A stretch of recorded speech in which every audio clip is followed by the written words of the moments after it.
The cabin lights were still warm and sleepy when the boy stepped in, clutching a worn canvas backpack like it carried the last pieces of his world. He couldn't have been older than 12. Freckles dusted his nose.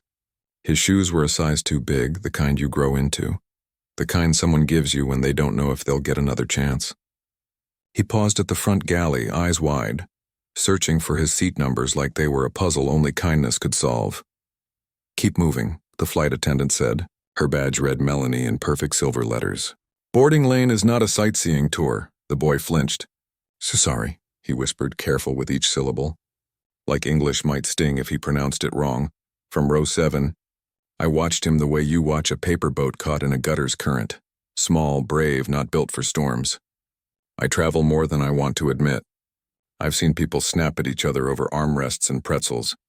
But something about the boy's hands made me sit up.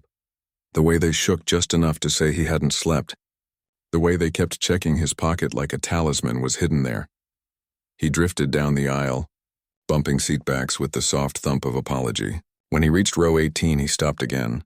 The overhead bins around him were crammed with roller bags and duty-free boxes, the kind of luggage that announces its owner like perfume. He tilted his head, trying to wedge his backpack into a space not meant for him. "Sir?" Melanie called from behind, voice sweetened with plastic. "Put it under the seat. It has, important things," he said. "Can it be safe up here?" "Sir," she repeated louder. "Under the seat." Then, as if to perform for the nearby rows, she added with a smile that had no smile in it, "Unless the world ends without your crayons." A few people laughed. The kind of laugh that looks like a shrug. My stomach tightened. He wasn't old enough to hide the hurt yet, so it showed bare on his face and reddened his ears. I unbuckled. "I have space," I said, lifting my bag from the bin above me. "Here, you can put your backpack up top. I'll keep mine under." Before the boy could answer, Melanie slid between us, heels clicking judgment.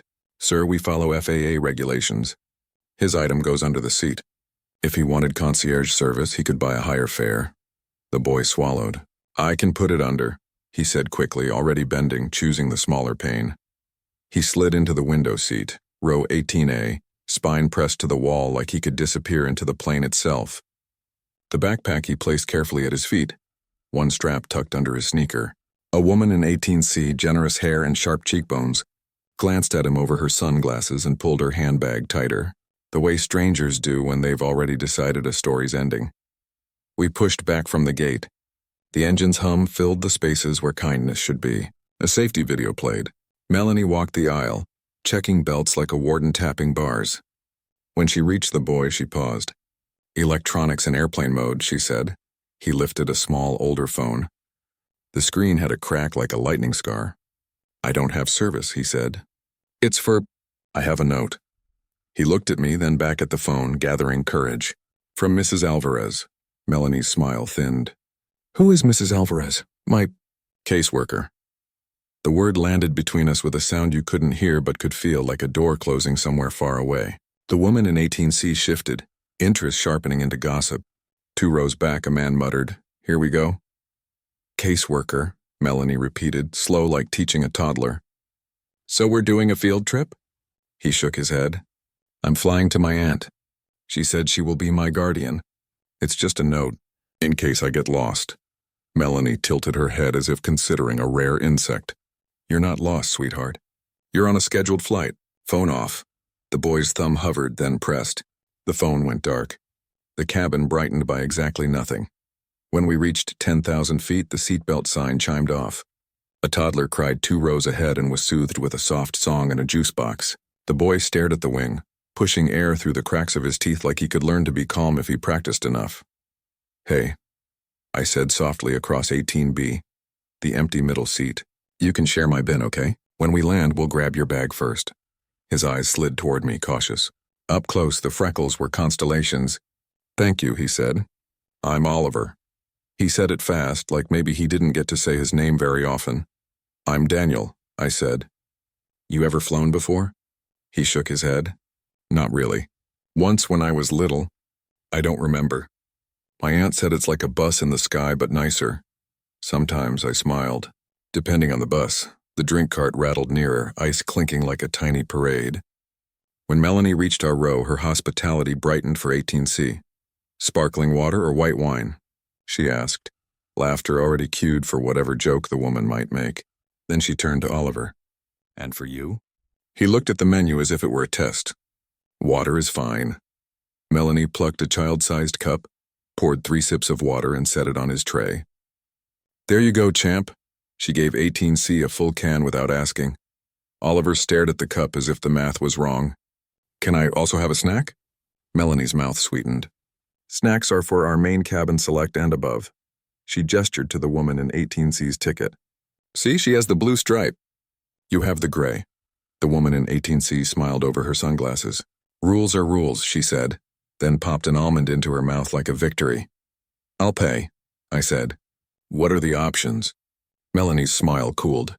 "We don't take cash and we don't do handouts across fare classes. Company policy. It's not a handout. It's a purchase. A kid wants a snack. Then a kid's guardian can buy him one," she said, letting the word guardian bend until it sounded like accusation. Oliver's shoulders pulled in. He drew the cup of water closer. I felt the heat rise in my chest, the kind that means you're deciding who you're going to be for the next 5 minutes. "Okay," I said, keeping my voice even. "Then please sell me 2 snacks and hand one to me. I'll pass it to my friend here after you move on. That way it's not across fare classes." We'll have complied with the theater. For a second, something honest flickered in her eyes. Surprise or irritation, I couldn't tell. "We don't play games," she said. "Then let's not," I replied. She leaned in so only we could hear. "I know his type," she whispered. "Bored with a story. Break rules. Make strangers feel guilty. Then cry if they hear no. It's manipulation." Oliver's chin dropped to his chest as if the word itself weighed several pounds. I looked at him. He didn't have a slickness to him. He had the stunned carefulness of somebody who knows joy can be snatched mid-bite. I turned back to Melanie. "He has a caseworker's note in his phone. He's traveling to a guardian. That's not manipulation. That's a kid doing a brave thing." Her jaw set. "Sir, if you're going to escalate, I can call the purser." "I'm asking you to be kind," I said. "Not creative." The woman in 18C cleared her throat. "Excuse me, I'd like another wine." She angled her glass like a signal flare. Melanie re-smiled. "Of course." She poured generously, then pushed the cart on, the wheels stuttering over the seam in the aisle. Oliver didn't touch the water. "It's okay," he murmured. "I get sick sometimes if I eat when I'm nervous." "Me too," I said. "On job interviews and first days and when I see mountains out the window. They look like the earth forgot to sit down." He exhaled a small laugh, the kind that sneaks past your defenses. He reached into his backpack and pulled out a folded sheet of paper. The edges were soft from being held. He passed it to me. I read, "Oliver Santiago is traveling unaccompanied to his aunt, Ms. Teresa Valdez, who is approved as his temporary guardian. Please allow him to keep his medication in his personal bag and, if possible, seat him near a window. He gets motion sick and the horizon helps. Thank you for your kindness." The note was signed by Mrs. Alvarez, Social Services, with a phone number. I handed it back carefully. "What medication?" I asked gently. "Motion stuff," he said, tapping the backpack with his shoe. "And a photo. I keep it safe." "What's the photo?" "My mom and me at the county fair. She has a sunflower in her hair." He hesitated. "She died last year. Aunt Teresa says love can move like when you pour water into a different cup." I'm trying to believe that. A pressure I didn't expect built behind my eyes. "Your aunt sounds wise. She makes tamales at Christmas," he said, the words brightening at their own memory. "She said when I land, she'll hug me twice. Once for now and once for then." I looked down the aisle. Melanie was laughing with another flight attendant, her hands drawing shapes in the air like she was describing a storm she'd outrun. I pressed the call button. A chime bloomed above us. She turned, saw the light, and walked back like each step confirmed a suspicion. "Yes? Could you please ask the purser to come by?" I said, calm, even, factual, "and bring the complaint form. I'd like to document a service concern." Around us, heads tilted. Complaints on planes or small theater. She froze for one heartbeat, then smiled with all her teeth. "Of course, sir. I'll let him know you're unhappy with our policies." "Not your policies," I said softly, but loudly enough for the nearby rows to hear. "Your contempt." A hush spread like a stain. Somewhere behind us, a seatbelt clicked. Oliver stared at his hands, then at me, then at the aisle, as if weighing whether hope could fit in such a narrow space.